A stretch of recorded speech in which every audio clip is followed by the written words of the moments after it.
3000 NFL mock draft. 3000 NFL mock draft. With our friends Kenneth and Rob. Talking about the NFL and the draft and the Seahawks. 3000 NFL mock draft.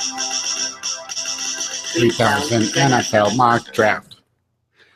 All right, that's it. 3000 NFL mock draft with your friends Kenneth and Rob. I'm Kenneth, and with me, Rob of Rob Staten at SeahawksDraftBlog.com, and we're here draft as well as mock drafts and the prospects within it, as well as sometimes how it pertains to the Seahawks, since we both do root for the Seahawks and have been writing about the Seahawks for many years. But on this podcast, we're pretty much just talking about the draft, and this could be an episode that slants heavier towards the draft in general and less away from the Seahawks, as we've got, less than 2 weeks until the actual draft and draft weekend. The Seahawks still currently slated to pick 26th. We had some huge draft news, some of the biggest draft news of the last 25 years.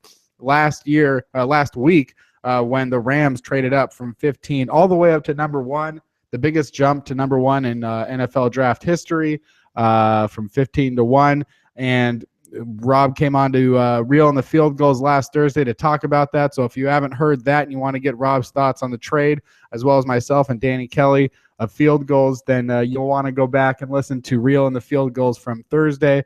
But today, while we may address that and certainly the possibilities and what it means to the NFC West, there's plenty of other stuff to talk about.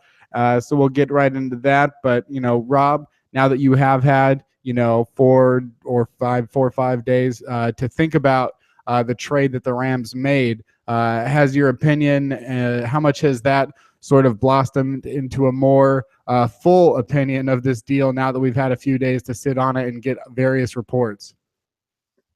Well, my opinion overall hasn't really changed, but I saw a quote that sort of suggested that one of the things that I think it was in Peter King's article today, that one of the things that the Rams didn't want to become were the Chiefs or the Jets or teams like that. Ultimately, teams that are pretty good but held back by the quarterback situation.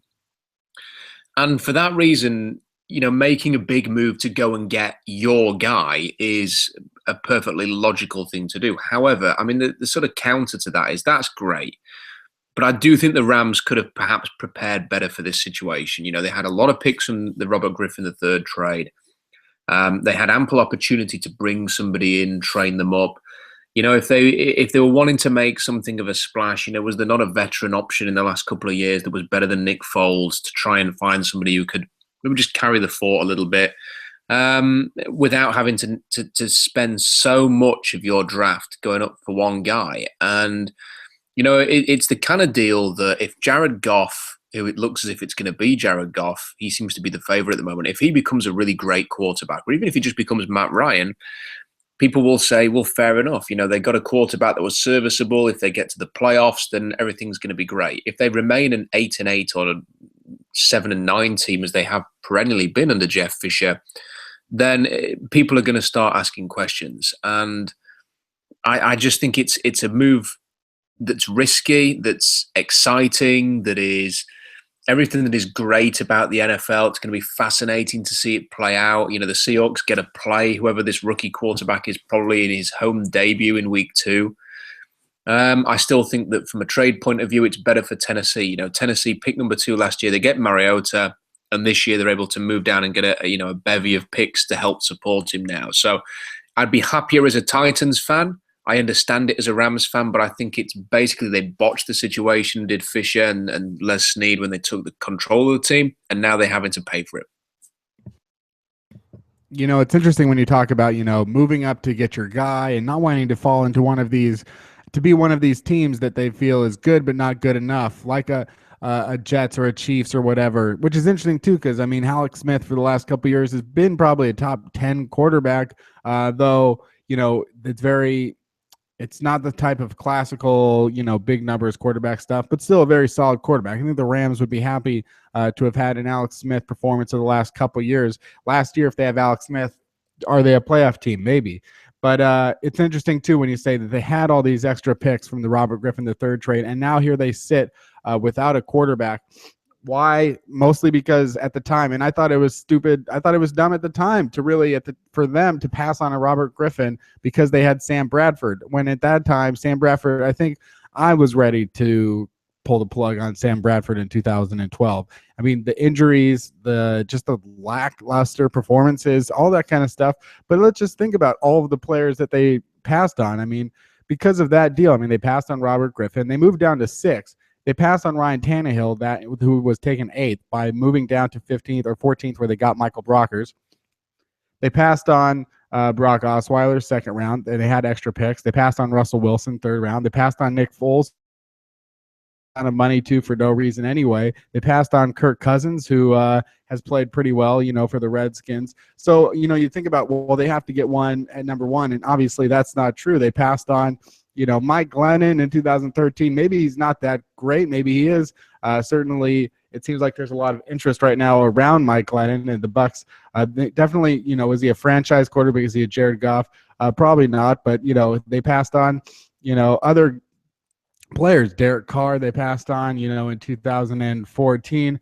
So I see a lot of, and then this other thing is in 2015 they didn't pass on Sean Mannion. They took him in the 3rd round, and it's just, they have all these picks that they just gave up, or that to move up. These 2 second-round picks. How do they know that they can't get like a Connor Cook, or how do they know that one of these guys isn't going to be okay? Could they have not done more with those extra couple of shots that they would have had? How do they know that next year they wouldn't have had an opportunity to draft a quarterback? So I think that's still, they'd given up so much with this notion in mind that you can only do it right at the top of the draft, when that's been proven wrong by so many teams.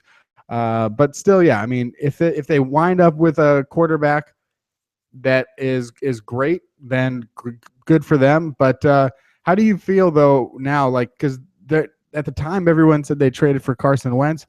Now everyone's saying sort of Jared Goff, and some people are still saying Carson Wentz. It seems like everybody is going either which way. Who is the quarterback now? Like, who do you think that the quarterback is? Well, I think it's going to be Jared Goff. It seems like that's the momentum that it's going that way. It wouldn't be a surprise because, the argument, I guess, is that Goff is better prepared to come and start in the NFL. I mean, that's not saying a great deal because Paxton Lynch is at North Dakota State. Jared Goff is not a pro-ready player per se. He just might be a little more prepared than Carson Wentz is. It's a California thing, maybe. Maybe they feel that getting the local guy to spearhead that team. I mean, he looks Californian. He's from Cal. That I can imagine them sort of buying into that. I wouldn't be particularly fearful of him facing the Seahawks, especially early in his career. And apart from Todd Gurley, he doesn't exactly have the receivers to threaten or the tight ends either. So, it's funny though. You listed a lot of names there, Kenny.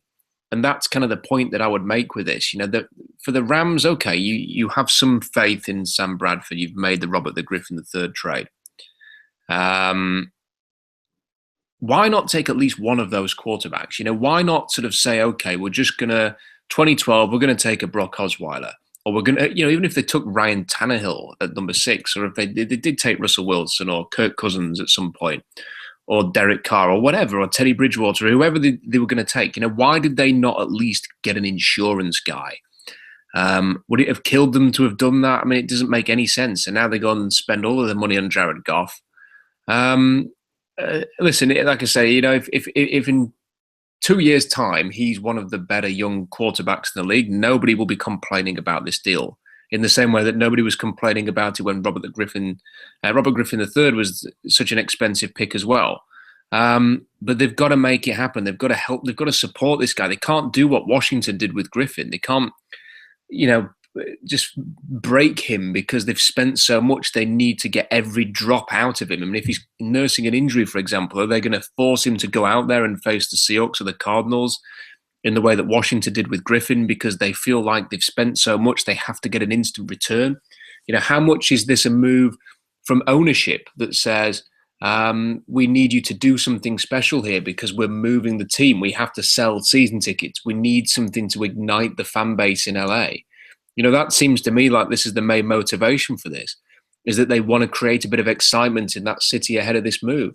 They've got Hard Knocks. Let's trade for the number 1 overall pick. Let's do whatever it takes to get it. Is this a move that Les Snead and Jeff Fisher necessarily wanted to do? Or is it something that Stan Kroenke wanted to do, who's the owner? There's a lot of interest in seeing how this plays out now. And I just think it's a good thing the Seahawks are going to play the Rams in week 2 when maybe this young quarterback is still finding his feet. And what do you think happens to Nick Foles and to Case Keenum? I know I've heard today that with Case Keenum, I'm just trying to get it up right here, but that he has a first round. Case Keenum signed his first round RFA tender. So if a trade is going to happen, it's now possible, could easily stay. So Case Keenum has a first round RFA tender to a bunch of guaranteed money. There's nothing they can do to get rid of that money. Nobody's going to trade for that money. So what do you think is going to happen with those two quarterbacks after they draft Jared Goff or Carson Wentz? Well, doesn't that Case Keenum move now just look like the worst red herring ever? They give him the first round tender to scare off teams like Denver, for example. Now they're kind of lumbered with the contract. They're lumbered with Nick Foles because nobody wants to trade for him. They've got a rookie in Sean Mannion who must be thinking, what the hell did I do to deserve this? Because he's got almost no chance now of forging a career at the Rams. And he must be thinking, well, do I want to be cut? Do I want to be traded? Is any team going to be interested? What is the value going to be there? Because the Rams are basically going to have to give me away. It's a bit of a mess, and it does scream of a team that was going down a certain route, which was let's get a veteran, let's work behind a veteran. Initially Sam Bradford, then Nick Foles, then it seemed to be Case Keenum, and then the ownership have just said, forget all of that. We need to do something big. Go and get Jared Goff, the California guy. We need a big name quarterback. We need to make headlines in this draft. We want people to come and sell out the arena, the Coliseum, and we want people to buy season tickets for our new stadium. That to me seems to be what the main motivation is for this. And you can't run a team like that. You cannot run a team thinking in that way. It's not conducive with success on the field. And the Rams could have really, really given themselves a major shot in the arm with the number 15 pick, 2 second-round picks, and a third-round pick that is all going to go on Jared Goff now. So he better win some games for them pretty quickly. Moving on to some other of the draft prospects, specifically with regards to injuries. I mean, Miles Jack has been, regarded for a long time, especially more and more recently as, one of these top 4, top 5 type guys, in the vein of a Khalil Mack or an Anthony Barr, that he could be a transcendent type linebacker. And Miles Jack, now it's all of a sudden he's quote unquote a time bomb whose knee could give him either several good years or not, that the bone and cartilage are just starting to break away. Never what you want to hear about any prospect. It's tough to think about these guys that you get all these hopes for, and then sometimes injuries, it's just like, oh yeah, it's just not going to have a career, like a Jadeveon Clowney, where it's like you feel like this guy could be, the next Lawrence Taylor or whatever, and then right up until the draft or whatever, and you hear rumors, and it's like, I don't even know if he's going to have a career, actually. Obviously, Jalen Smith, with the horrible knee injury. You could look back at Marcus Lattimore, never played in the NFL, was a 4th-round pick of the 49ers. Sources say that Jalen Smith's recheck showed a drop foot problem caused by nerve damage, has not improved since the combine. So when you start to hear about nerve damage in regards to Jalen Smith, that only further lessens his chances of getting drafted in any sort of significant round, it seems like. But as far as starting with like Miles Jack, do you see him possibly, because of this recent news, do you see him possibly slipping outside of the top 10 or even outside of the top 20 if there's risks of him not having much of a career at all because of knee injuries? I find the Miles Jack one very, very hard to sort of work out. So I mean, I read the report and somebody suggesting on Twitter that someone for an NFL team had said that he's a time bomb. You're never quite sure whether that's a team that's just hoping he falls a little bit into number 7 or number 8, for example. We know the San Francisco 49ers love to talk to the media in their front office. So it wouldn't surprise me if that was a little text there from Trent Bolker or somebody like that, just hoping that he falls to number 7. But at the same time, these knee injuries are pretty serious. If you don't, I think it really comes down to this. Is Miles Jack going to be able to start for you as a rookie? And can you get through to sort of 5 years into his career? Are you at least going to get that out of him? Because it could get very expensive anyway. There, you might lose him in free agency, but can you get 5 years out of a guy? In the first round contract? And that's what people are going to have to determine here. He wouldn't be the first player who had sort of slight knee concerns, who still went very early. Just a couple of weeks ago, there was sort of feeling that there was a chance that he was going to be a full go for 2016. This sort of paints a very different picture to it. But if it is a serious concern, I always kind of wonder, like, for example, Kenny, a lot of people sort of saying, would the Seahawks consider Jalen Smith or, one of these other players who've got injured at 26? And I always come back to the same question. Why would the Seahawks at 26 kind of stop the rot? Why would any team? At what point does a player's value suddenly become too good? If Miles Jack has got a really serious knee injury, do you take him at 10? Do you take him at 20? Are we talking third round, seventh round? At what point is all of a sudden, okay, I'm willing to take that chance?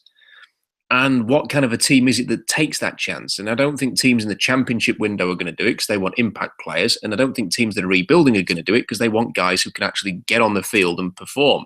It's kind of those teams that are right in the middle who sometimes seem to take chances on these guys. So the Miles Jack one is concerning, but I think it's maybe a bit of skullduggery from a team that is hoping that he'll fall down a little bit. I think the Jalen Smith one, because of this, it looked serious at the time. It was a devastating injury. There's talk. There was talk that when he got onto the podium or the stage to do his weigh-in at the combine, that the guy couldn't even walk properly, and that his walk has been affected because of this injury. And it's going to take the whole nerve. That's what the nerve damage does. It stops you walking properly. So he's going to need a year just to learn how to walk again or something, which is pretty serious. And the one thing is that if he doesn't play at all in 2016, then he doesn't take up a year of his contract. He can accrue another year. So it will be still 4 years away from free agency if you take him after the first round. So there's that sort of red shirt aspect to it. But I still think that Jalen Smith's going to be a day 3 type of guy. And with Miles Jack, I think wait and see. And, there's some good insiders in the league. Wait and see if an Adam Schefter or a Jason LaConfora report in the next sort of few days that Miles Jack's going to fall.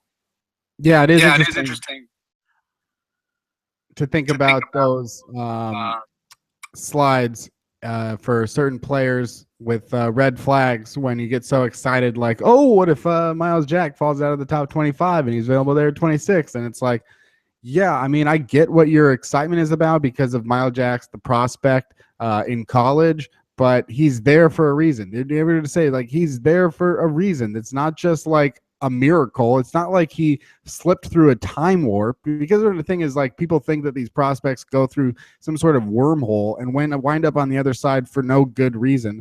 They all wind up there for a good reason. And you can always say as well, like, look, certain guys got drafted later than expected because of injury concerns or off-field concerns and turned out to be just fine. I mean, there are examples of that happening. And at the same time, you could look at a guy like Randy Moss, who I think in 1998 slipped until pick 22 or something like that for the Vikings. And, everybody would think as a player, they would have said he's a top 5 receiver or a top 5 draft pick overall, but he's got some concerns as far as his character goes. And he slips to 22. And then you'd say, but Randy Moss is one of the greatest receivers of all time. The Vikings got a lot out of him, and I would agree. But did not those problems come up again later in his career? Did they not show up for the Vikings, in the locker room? Did the Vikings make the Super Bowl with Randy Moss? Did the Vikings sort of divorce at one point where they were like, okay, look, we're trading you to the Raiders? Did he not have a good time in Oakland? There were a lot of those issues still sort of crept up. If you look at a Warren Sapp, who slipped a little bit on draft day, just a little bit, and went to the Bucs, and it's like, yeah, they did win a Super Bowl, and he was a Hall of Fame player, but there were concerns as far as his off-field red flags and everything, and they didn't show up so much during his career, though he did get arrested afterwards. I mean, I think a lot of these things do end up having a lot of validity. Like I mentioned, Marcus Lattimore, in that case, I think a lot of 49ers fans were excited as if they got a Hall of Fame running back in the 4th round that was simply going to miss a year, and sometimes it's not that simple. Now, in the case of Frank Gore or Willis McGahee, they had great careers despite injury concerns, but it's not like you can just, these are exceptions sometimes to prove the rule. You don't want anecdotal evidence to say, like, look at this one guy that did it. Sure, there is a chance that Jalen Smith could go in the 7th round and be great, but Vontaze Burfict fell out of the draft entirely, in large part because of on-field personal foul penalties. He had 21 in his career at Arizona State. I mean, it was absurd how many he got. 22, in 37 games. He had been suspended during this time by Dennis Erickson because of his penalties, and there were concerns about whether or not he was too much of a liability to the team. He goes undrafted, signs with the Bengals, leads them in tackles as a rookie, and then what happens? You could say, look, they got a great steal, undrafted free agent, and then it's like, but he had this flag, and what happens? In the playoffs, the Bengals are moments away from winning their first playoff game in 25 years, and a personal foul penalty by Vontaze Burfict sets up the Pittsburgh Steelers to win the game. These things do not, these players are not available. They are there for a reason. So if there is an issue with Myles Jack, maybe that issue turns out to be overblown. But if there's enough of a reason for it to be overblown, he won't slip out of the top 10. If there's so much evidence that 25 teams, you could say that once he gets out of that top 4, top 5, and then in the next 20 teams picking said, we have enough evidence to believe, there's no way that you would expect a guy that should be as good as Myles Jack for 20 teams to pass on him unless they had 20 doctors saying, this is not a good decision. You may want to just wait to a lower risk pick, like say the 2nd or 3rd round. There is a reason to think that. So I definitely would not overlook that, too much. Rob, is there anything you want to add about red flags? No, not really. I mean, I think that I think you summed it up pretty well. I don't expect, for example, the Seahawks to take redshirt guys early in this draft. They need impact players. They've got 4 picks in the first 2 days. They need to find some guys that are going to help on the offensive line, the defensive line, a running back. They need to find another receiver somewhere, perhaps some defensive back depth later on. I don't see them sort of looking at the guys that, that are going to take a year to get healthy, or, they've already got one of those in Jimmy Graham. So I don't think they're going to be looking for the injured players who might help down the line. One more quick question before we go to your mock draft. I'm just kind of curious at your thoughts, because I'd read this stuff about Harry Roseman saying that they're not going to trade Fletcher Cox. He's going to stay on the Eagles, which only made me think of Muhammad Wilkerson, who everyone is pretty much is like the Jets are going to trade him. He's on the franchise tag. I think a lot of people would love the idea of Muhammad Wilkerson going onto the Seahawks. Whether they had the money or not, I just don't think that it makes any sense without having to move on from Michael Bennett. I don't think that you can pay, Muhammad Wilkerson $15 million and then tell Michael Bennett he's going to make $7.5 million and say, well, you're going to be okay with this. Especially, I'm sure that I don't think you could say with any certainty that that Bennett isn't better than Wilkerson. What do you think is going to happen with Muhammad Wilkerson? I think that there's every chance he could be traded to a team in the top 15, perhaps one that's still got some cap room to be able to afford him. I think that the Jets would possibly like that because it might give them the ammunition to then go and get at the next 2 quarterbacks, which are Paxton Lynch and Carson Wentz. So I could see it happening. They might even package number 20 and Muhammad Wilkerson to move up. The problem they've got is that this is the worst possible time to try and trade Muhammad Wilkerson because Olivier Vernon has just signed a ridiculous deal. The Jets have played this pretty poorly, to be honest. A year ago, they could have signed Muhammad Wilkerson to a really nice deal that he would have liked, that they would have liked. They could have found some common ground. Now they're going to find it impossible to find some common ground. They spent the number 6 overall pick last year on a similar defensive lineman in Leonard Williams. They've guaranteed the next year's contract of Sheldon Richardson. They've got kind of an embarrassment of riches up front, and yet they've not got much cap room either. They're pretty tight against the cap, so it's not like they've got a lot of leeway there to even go and sign Ryan Fitzpatrick, who they're negotiating with very hard. So we'll see what happens there. I think there's at least a decent chance that Wilkerson will get traded. He's a very special player, but I can't see it being the Seahawks for the exact reason that you said there. How do you turn around to Michael Bennett and say, yeah, we're going to pay this guy $18 million a year or whatever he might want, and you've got to take 7.5? It will just create chaos. So no, I don't see him being a Seahawk next year. Nice ideas in theory. They got to think about these things, although not just in theory, but logically out there. So, don't see Muhammad Wilkerson coming to Seattle without any sort of ensuing moves that might even make them weaker. So there is no way, I think, to get necessarily better by trading for Muhammad. Let's not forget that they also have to give up a first-round pick and all that kind of good stuff. So let's get to this mock draft. This is your latest mock draft, and it includes trades. So we can talk a little bit about trades. Trades will happen. Last year, I feel like I remember sitting there with you, Rob, during we did our first-round mock commentary and being like, well, there are no trades happening. It felt like it had been, I can look it up right now, but it felt like a good 20 picks. No trades were happening. Everything was pretty much chalk by the board. And so it wasn't the most exciting for that respect. But I think this is going to be different. We've already seen one huge trade, and you've gone further and making a few other best guesses. So what I'm going to do is go down your mock, and then when I'm ready to stop and ask you a question, I'll ask you a question. If there's anything else that I passed on that you feel like you need to expand on, then, by all means, feel free. But let's find out your mock draft as we have approximately 11 or so days before this actually happens. So starting at the top, we have the LA Rams, as we've been talking about, taking Jared Goff. Number 2, the Cleveland Browns taking Carson Wentz. Number 3, the San Diego Chargers take Laramie Tunsil, the tackle that was expected for so long to go first if the Titans selected first, but that's not going to happen anymore. Number 4, the Dallas Cowboys take Jalen Ramsey, the cornerback / safety out of Florida State.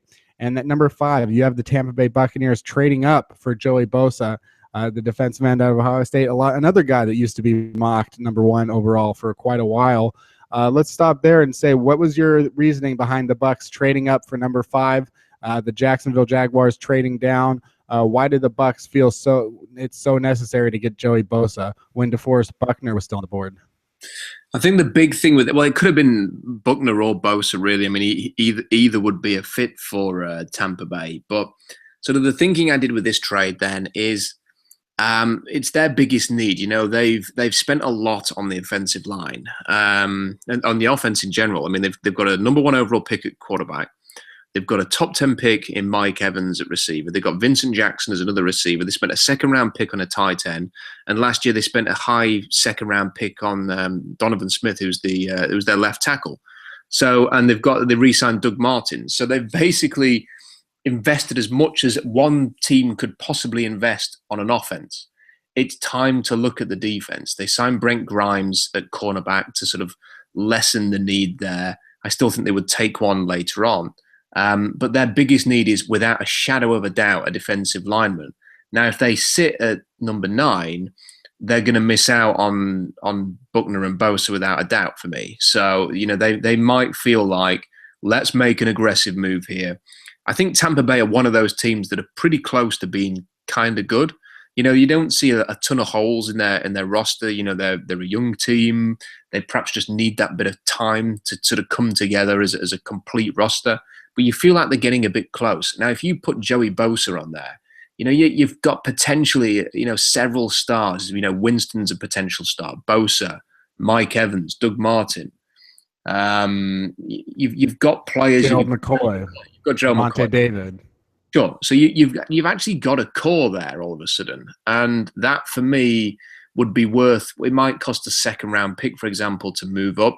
But if you could get a Bosa or a Buckner and say, yeah, that just kind of completes everything for us, then that would be a smart move. And the reason I had Jacksonville moving down rather than taking one of these guys is I can't shake the thought of the Senior Bowl. Jacksonville coached Sheldon Rankins, and he was just easily the best player on the field throughout the week of practice. And the Jaguars coaches were coaching him, and the number of times they just kind of looked at each other laughing because it was such a dominant performance. That surely has stuck with them a little bit. They also want to improve their defense. I just think that the Jaguars might think, let's move down a few spots. We can get an extra second round pick.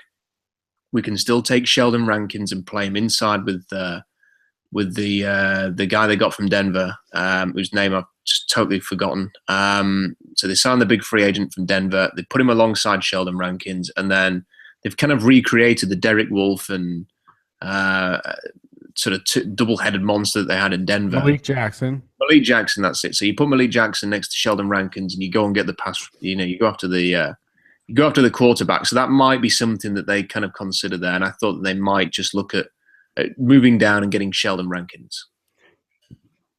Let me ask you one other question about Sheldon Rankins. And I mean, here he is now, all the way up to number 9, and I get it, like that he's moving up. I mean, so you're addressing the question already before I ask it, but it just seems like, you remember Dwayne Robertson? Vaguely. I just remember Dwayne Robinson very vividly. It was 2003. It was a 2003 draft. Defensive tackle out of Kentucky.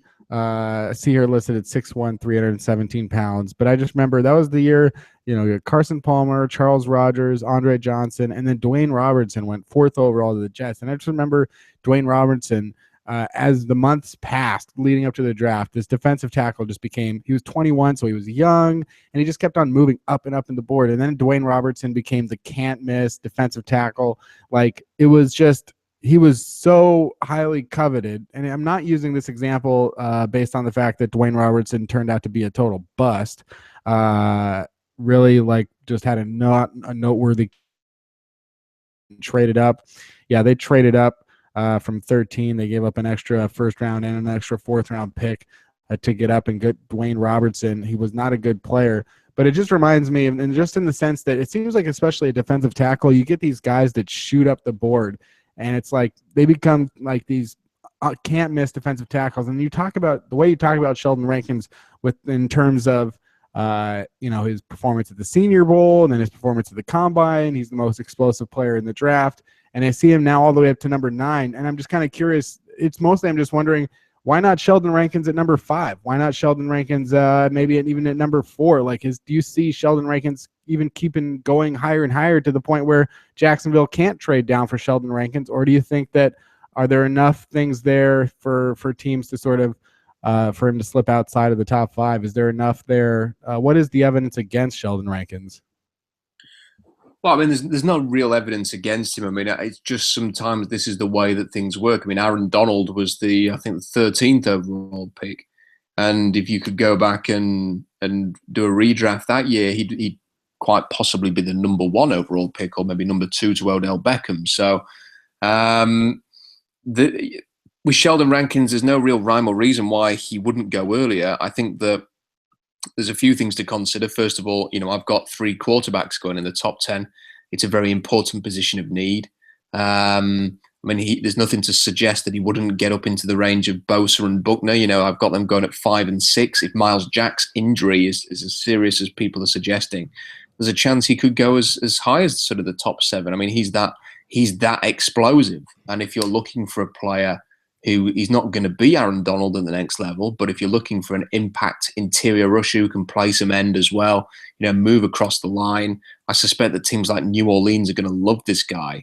New Orleans picking at number 12 may even be his floor in terms of how low he goes. Does he need to play in a 3-4, 4-3? Does he need to, or does it not matter? I don't think it matters these days, because the way that the teams sort of line up their fronts, I mean, he could play in all sorts. I mean, Sean Payton was asked, the New Orleans head coach, what their biggest need is going into the draft, and he said it was a 3 technique, and they run a 3-4. So the 3 technique doesn't really feature that often in a 3-4. You've basically got a nose, 2 5s, and you've got outside linebackers, and yet he was talking about getting a 3. So with the sub packages that you use, he would be very good working as an end in either a 4-3 or a 3-4 in base, and then dipping inside on 3rd down. That's sort of the perfect role for him, and I think that's where teams will look to use him either way. Interesting. Yeah, just kind of curious maybe how high he could go. It sounds like you wouldn't necessarily be surprised in a varying range. I'm kind of, I don't know what do you like? We glossed over the Cleveland Browns as well as taking Carson Wentz. I think that's the default right now. But also other reports that say the Browns, they're not that dead set on drafting a quarterback. They do have two right now with starting experience. What would be the Cleveland Browns' number 2 option if it's not Carson Wentz? Let's say they stayed there and picked someone else. Who do you think would be their option, and how much does it shake up the following few picks? Well, I went with the quarterback here just because I get the sense that what Cleveland's going to do is they're going to sort of review the situation. If they are after Jared Goff and he goes at number 1, they're probably just going to sort of review the situation and say, okay, we can either still take a quarterback here, or we can just, take somebody completely different if there's not the right trade. And I sort of had them just taking that quarterback, stashing them, working with them, and deciding that that was their best option. If they didn't take Carson Wentz, I think that they could very easily take Jalen Ramsey and put him at safety, because they've got rid of their safeties there. So I think that he would be the most likely option at number 2. They still have Joe Thomas, so Laramie Tunsil, they're going to bring him in to play right tackle. I don't know about that. So I would probably guess Jalen Ramsey. And if Carson Wentz doesn't go at number 2, you might see a bit of a scramble. So, like I've got the Jets going at number 10 with Paxton Lynch. Could they maybe move up a few extra spots to get ahead of San Francisco and Philadelphia to get Carson Wentz? If not, does Wentz fall to 7? Would the 49ers take him? Would the Eagles take him? Does somebody else move up? Do Chicago and New Orleans consider that, Drew Brees' contract runs out next year? So does Jay Cutler's. Are they sort of, do either of those teams start to think about the future and think, hey, we've got a chance to get at Carson Wentz here? Do they look at that as an option? So I think that Carson Wentz would drop a couple of spots, but then I think you'd start to see teams trying to trade up above San Francisco and Philadelphia, or one of those 2 teams moving up as well to try and get to him. Moving down, the Baltimore Ravens select DeForest Buckner out of Oregon. The San Francisco 49ers select Miles Jack. We talked about that.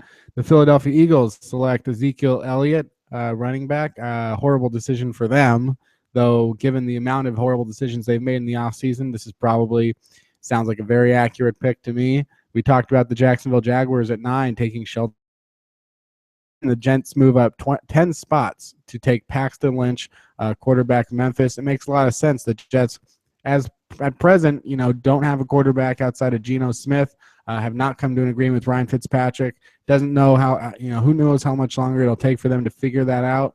I haven't heard of Ryan Fitzpatrick getting a close with any other teams, though. But they have to move up quite a while. I mean, it goes from the Giants trading down from 10 to 20. What's your estimation on what the Jets have to give up to get up for Paxton Lynch? And why do you think the Giants are okay with losing that much in the first round?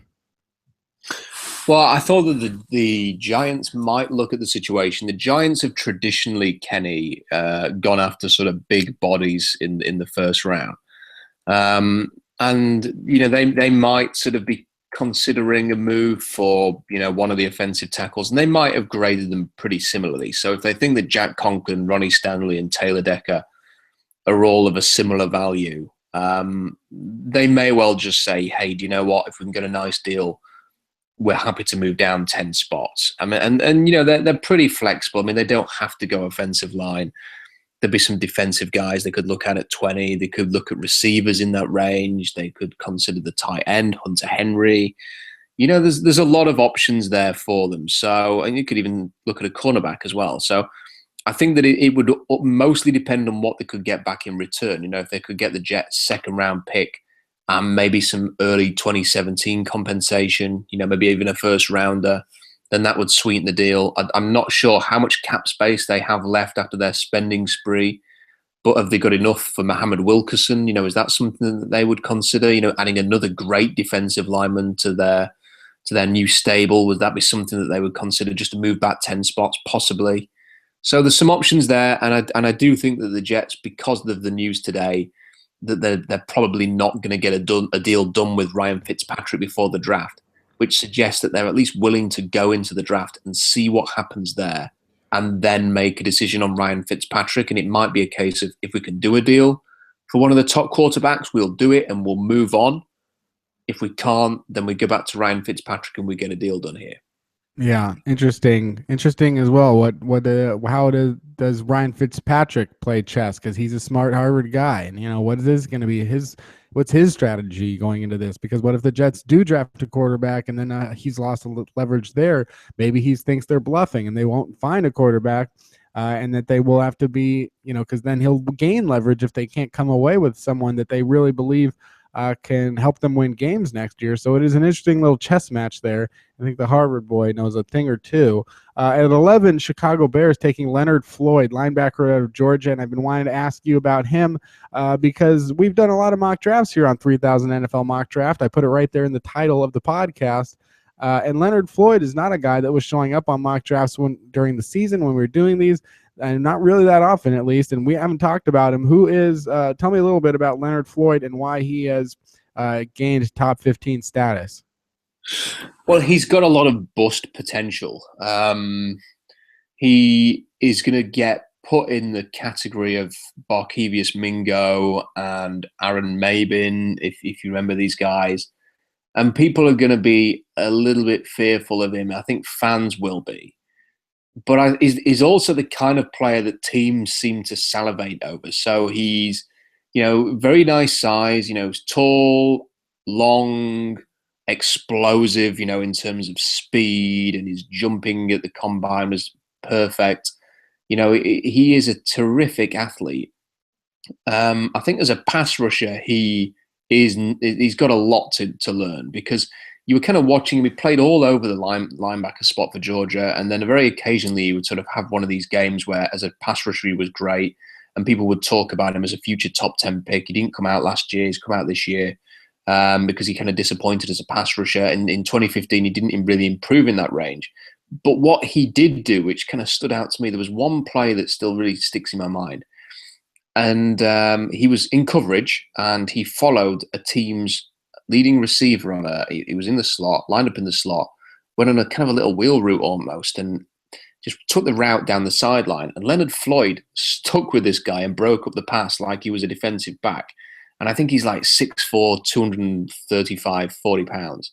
So his ability to move in space like that and make plays like that in the passing game, plus there's the fact that there's some pass rushing potential there, will really interest the 3-4 teams, and that is what Chicago are.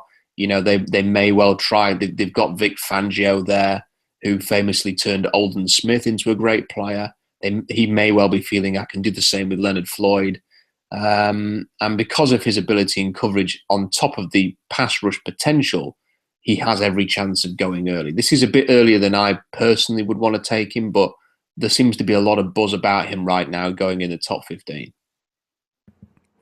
Yeah, it seems more and more just like some of these other guys. At number 12, the New Orleans Saints select Vernon Hargreaves. We've talked about how they, you said that 3 tech was their number one priority, but if Sheldon Rankins is off the board, it seems to drop off. The next defensive tackles, Vernon Butler and Andrew Billings and Jerron Reed, maybe just the next tier too far below. And then the Miami Dolphins select Darren Lee, the linebacker out of Ohio State. Then you have the Colts trading up for Jack Conklin, tackle out of Michigan State, with the Oakland Raiders moving down 4 spots for that to happen. And then you had 15, you have the Titans, who had traded all the way down, taking Ronnie Stanley, tackle out of Notre Dame. It seems like, especially through what you've told me, is that Ronnie Stanley is overrated and that Jack Conklin is better than him. But here's my issue. The Indianapolis Colts are not smart. They're not good, and they don't make good decisions.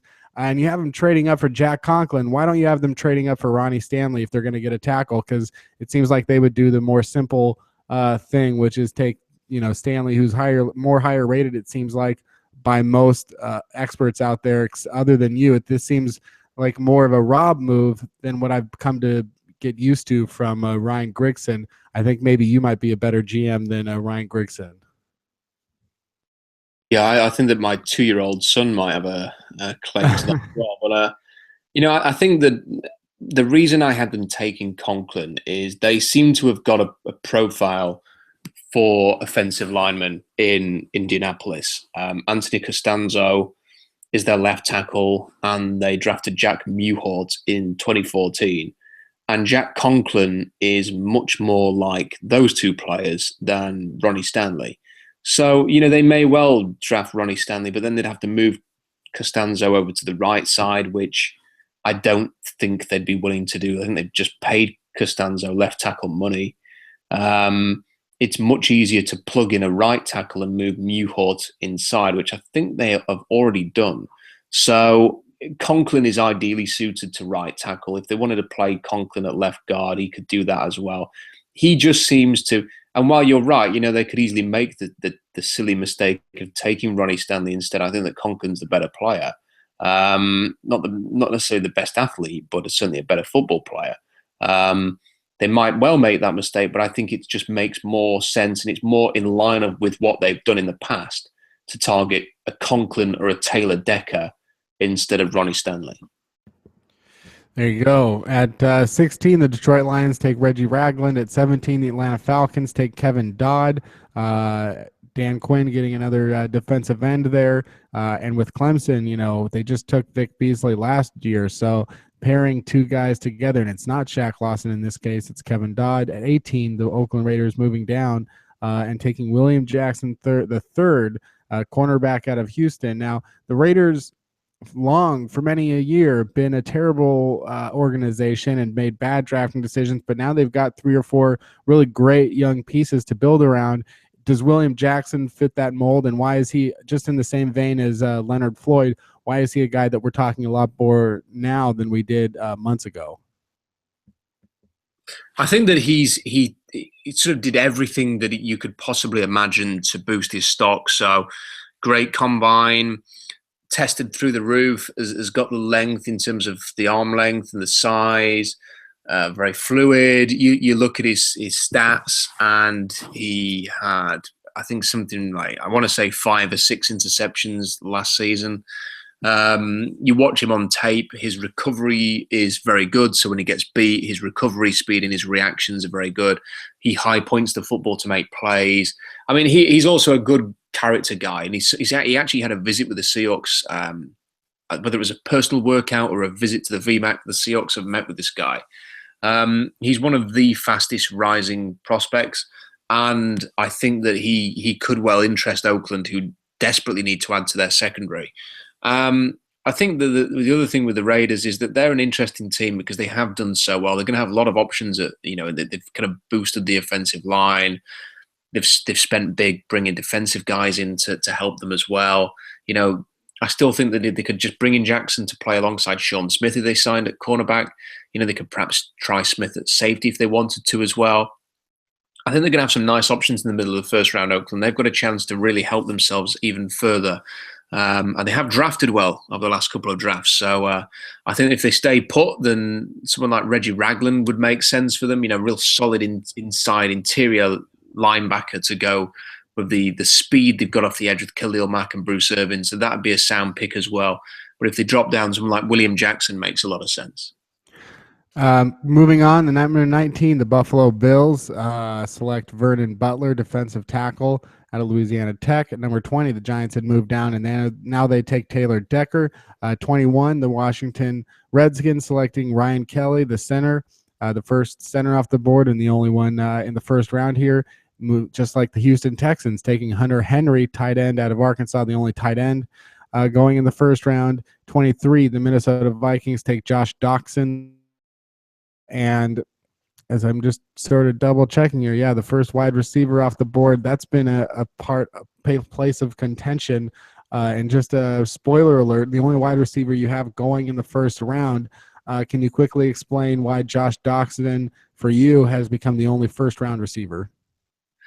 Well, we're at this stage now, Kenny. It's 10 days to the draft, and the mock drafts that I'm doing are not.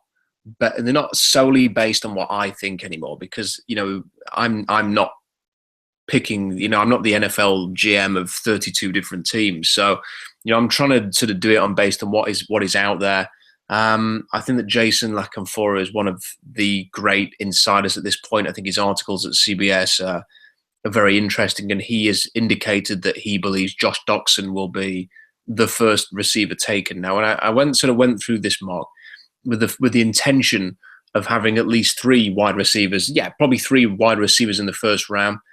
But as it sort of moved along, I was struggling to fit them in there. So I was like, Laquan Treadwell was going to go in there, possibly Will Fuller. But I wanted to mix things up a little bit here. And part of the reason I've only got 1 is because Hunter Henry's going at 22. This is a really bad tight end class. And while Houston have spent a lot of time working out wide receivers, I just wonder whether they'll think, let's take the best tight end in the class instead and put him in that offense, because Brock Osweiler is going to need some safety nets. And while it'd be very good to go and get an explosive, speedy receiver to go next to DeAndre Hopkins, they might feel that sort of the safety net of a tight end is better. Hunter Henry, I don't think he dropped a single pass in 2015. So he's a very reliable target. They might feel like, look, let's get the best tight end because we ain't going to find one later on. And then Josh Doxson, the reason teams will like him is that he's reasonably tall. He's a bit wiry. He's got decent speed, but he high points the ball, very consistent catcher, very technically good catcher. And Minnesota, they've kind of got Stephon Diggs, who's fast. You know, they've got a running game. What they haven't got is sort of that big receiver who can go up and make the play. So I think they may well prefer Josh Doxson over someone like Laquan Treadwell for that reason. And just getting here towards the end of the first round, at number 24, you have the Tennessee Titans moving back up into the first round from 33, making a trade with the Cincinnati Bengals. The Titans select Kendall Fuller at the cornerback, and we talked about it on Twitter a little bit in terms of with Tennessee, the reports that they want to trade up from 15. They've moved down from 1 to 15, but now they maybe want to get back into the top 10. And they've got extra picks to do so, but if they can't get in the top 10, they can use maybe some of those extra picks, one of those extra picks today, to go from, to get 2 first rounders, moving up from 33. And certainly the Seahawks, they'll probably pick up the phone at 26 if the Titans want to move up, 8 spots or whatever it is, if there's someone there. And maybe if the Seahawks, do you think that the Seahawks cannot move down from, say, 26 to 33? Do you think that they'll risk losing out on a player? Is that they'll be too big of a drop-off? It really depends what the compensation is. The problem is in that kind of range, and, a lot of people have asked me about this, whether Tennessee would be a good trade partner. There's a few things to consider here. First of all, why do the Titans have to have Seattle's pick? Why are they getting ahead of Green Bay and Kansas City in particular? And when I look at Green Bay and Kansas City, the positions I'm thinking are defensive line. I think it's pretty certain that Green Bay will go in that direction and will take a defensive lineman. Kansas City love to take defensive linemen early, or Andy Reid loves to take defensive linemen early. So again, and with the players available on the board, you sort of think that that's going to work for those guys. And I don't see Tennessee going for the defensive lineman. That's one of the few sort of positions where they've got a bit of depth. So, actually moving up to Seattle's pick and spending what it would take to go from 33 to 26, I just can't really sort of see that. The reason I've got them moving up to 24 instead is because I think they might want to get ahead of Pittsburgh to take a cornerback. Now, a lot of the talk at the moment is Pittsburgh want to take a cornerback. They're happy with the defensive back class. They're very satisfied with that. And I just wonder whether Tennessee will think, let's get ahead of them because we need a cornerback as well. And we don't want to wait. We've seen William Jackson go off the board. We don't want to wait till 33 and see who's there. Let's jump ahead of Pittsburgh, usurp them, get our guy, pack up for the first day of the draft.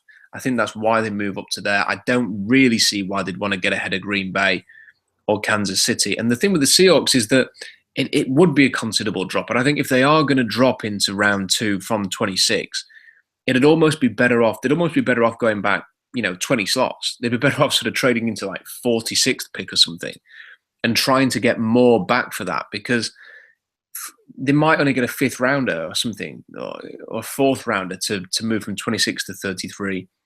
And that would be a drop, because then you are running the risk of not getting an offensive lineman you like. You are running the risk of the defensive lineman you like going.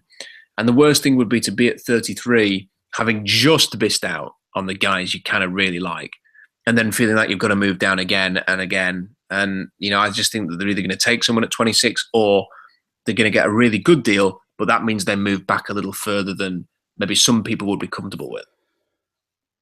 And that's how the Pittsburgh Steelers at 25 end up with one of your favorite players, perhaps your favorite player in the draft, Keanu Neal, the safety out of Florida. And at 26, the Seattle Seahawks, red alert, trade. They trade City Chiefs. The Chiefs to select Jerron Reed, the defensive tackle out of Alabama.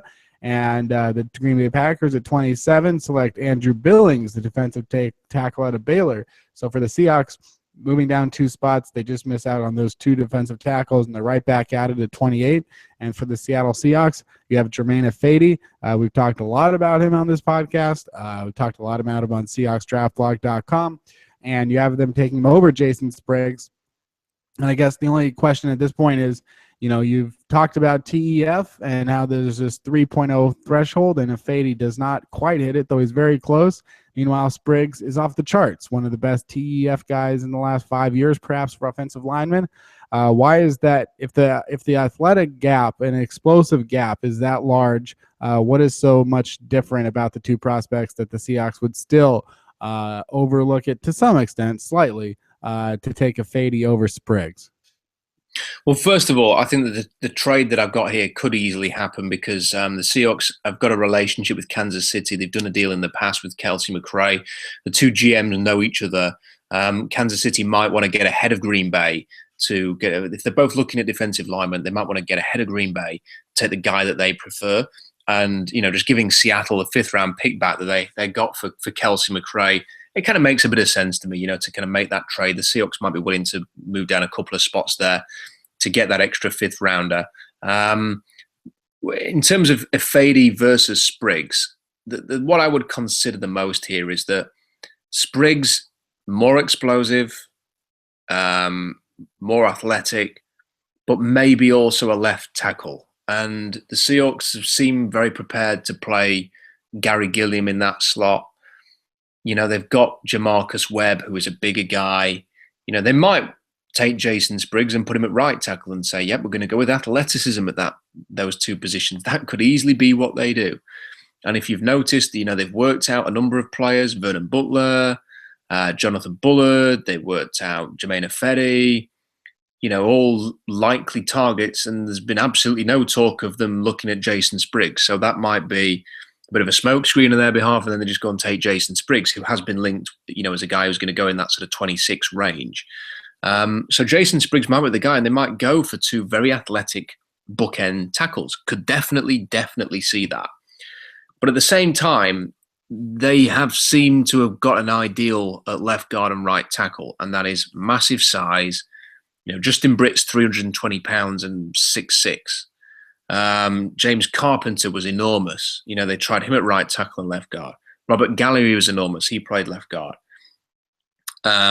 It seems like they like bigger players for those 2 specific positions. And Germain Ifedi is going to play left guard or right tackle in the NFL, probably. So I think it would make sense for them to do that. I think that some people would possibly argue that left guard and sort of finding an answer there is the most important thing Seattle can do. I like the comparison to Kalichi Osemele. When the Seahawks couldn't sign Deshaun Jackson a couple of years ago, they went and drafted Paul Richardson and then gave Paul Richardson Deshaun Jackson's number. It was almost like hey, we didn't need Deshaun Jackson because we got this guy anyway, a fraction of the cost. And I just wonder if they'll do a bit of that with Kalichi Osemele. It wouldn't surprise me. I don't know what Osemele's number was in Baltimore, but it wouldn't be surprised me if Ifedi's wearing it next year. And sort of just putting him in there and slotting him in at left guard and saying, yeah, do you know what, he's gonna sort of man that position for us for the next couple of years. So I could certainly see that. And the other thing to consider here is, and a lot of people, Kenny, have been on the blog and they're saying, Ifedi again. Why does the blog love? Why is he the chosen one? Why do you love Ifedi so much? Why don't they draft Raven Clark instead? That was actually what somebody said.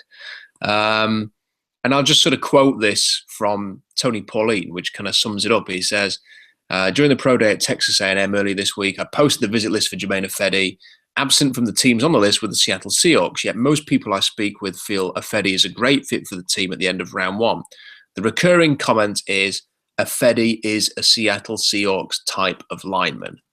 Now, there's very little reason to sort of just ignore that. And it doesn't mean that Ifedi's going to be the pick, but he is a Seattle Seahawks type of lineman, and I don't think there's anything wrong. Rob Rang is projecting Jermaine Ifedi to the Seahawks now. I think Matt Miller is projecting Jermaine Ifedi to the Seahawks now. It makes a lot of sense. Doesn't mean that he will be the pick, but it makes a lot of sense that he would go in that range. Well, there you go. We'll see in 10 days or whatever it is, and we'll see if where he falls, and if it's going to be to the Seahawks, and if they pass, and then much like Joel Bentonio, if they trade down out of the range to draft him, if there's someone else that because if there could be somebody else in the early second round or mid second round that they're enamored with, that they have to have more so than an offensive lineman or more so than a Fady, and then they will be looking for that trade down scenario. They'll want more picks in the third or fourth round this year, or even the fifth round. They'll want more picks there because they've said that they've got more draftable guys this year than they've ever had in John Schneider's 7 years with the team. So they'll want to make the deal, and if they're infatuated with the player right now, they're not going to start telling you. So I'm sure there are a couple of guys that they are infatuated with, and we'll sort of find out more next week and next weekend. Rounding out the first round, the Miami Dolphins trade up to 29 and take Derrick Henry because they need a running back, and he's the best one left there. At 30, the Carolina Panthers select Shaq Lawson. He seems like a good fit there. It makes sense. 31, the Baltimore Ravens, they also trade up, and they get Jason Spriggs. The Broncos trade down. No quarterback there for them at that position of the draft in the first round, and that rounds out the 31 pick first round. Thank you to the New England Patriots for breaking the rules and not getting a first round pick this year.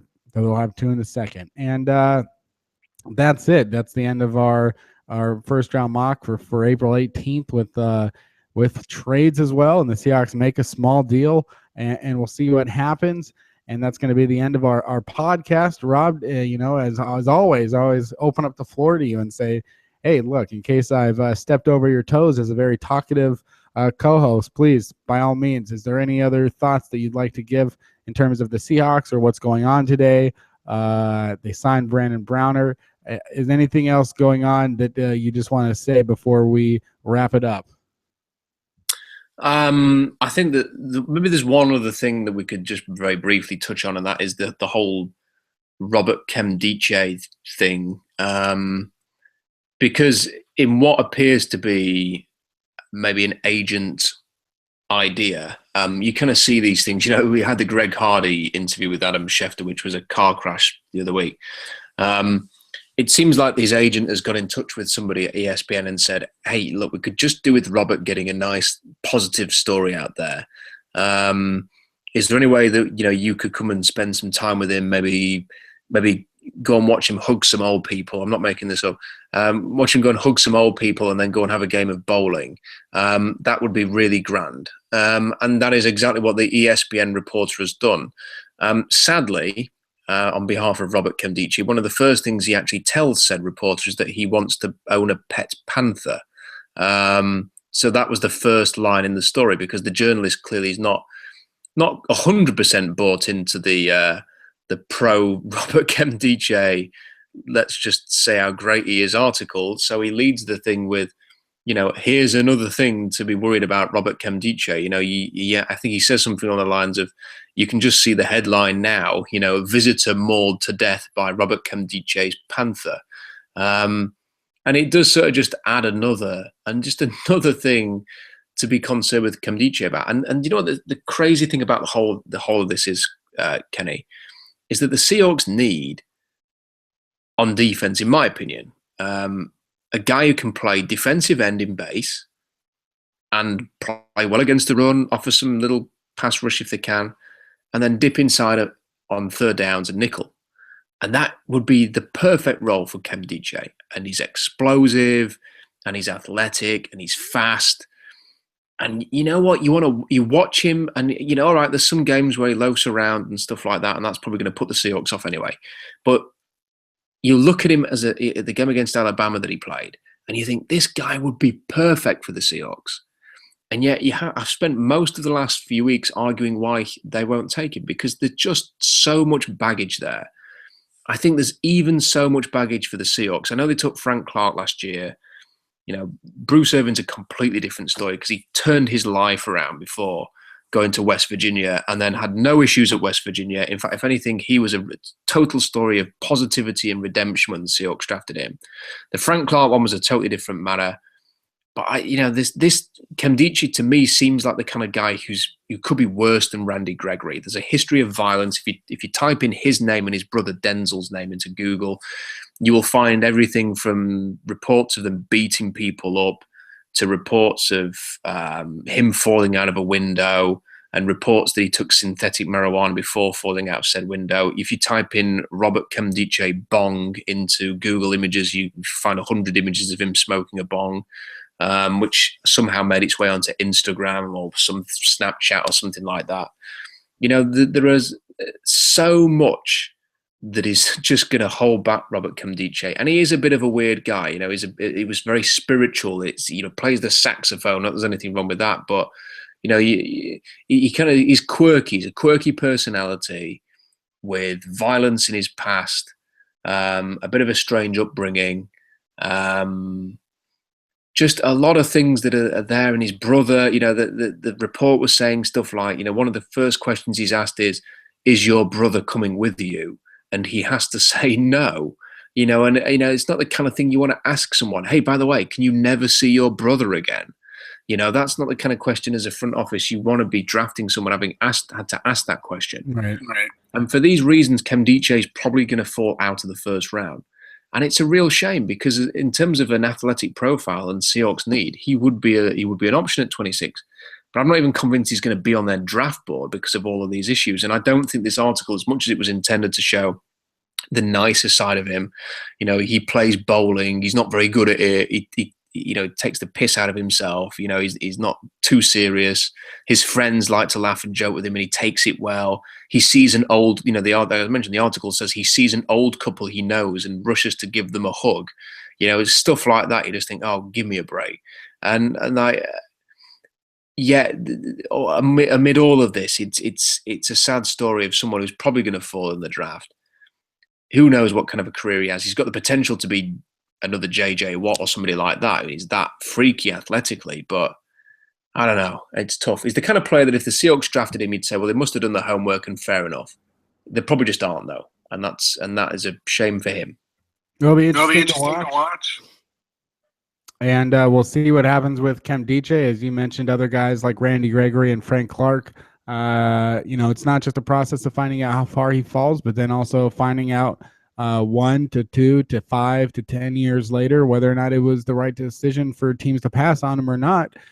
So we'll find out with that. So this has been 3000 NFL Mock Draft, the April 18th edition, just about 10 or 11 days shy of the first round of the 2016 NFL Draft. Can make sure to come back next week for even more draft coverage with even more information and even more new stuff. And then we'll talk about whether or not there'll be, how much coverage there'll be for that first round, April 29th, 2016, as far as commentary and NFL Mock Draft. So make sure to keep checking in. And then, of course, right after the draft, we'll be having reports and a new podcast and stuff to talk about whoever it is that the Seahawks do take. Well, there's so much. It'll take hours of podcast time for us to analyze all of the guys that they drafted. So no worries for those of you that enjoy these 2 or 3 hour long podcasts. There should be plenty of it for us to talk about once the Seahawks do make their, 9 or 10 or 11 player draft class for 2016. And they seem to like these guys a lot. So come back next week, subscribe on iTunes, follow on Twitter at Field Goals or at Kenneth Arthur S or at Rob Staten. Go to fieldgoals.com and SeahawksDraftBlog.com. And this has been this copy of 3000 NFL Mock Draft, but make sure to come back next week for a brand new draft.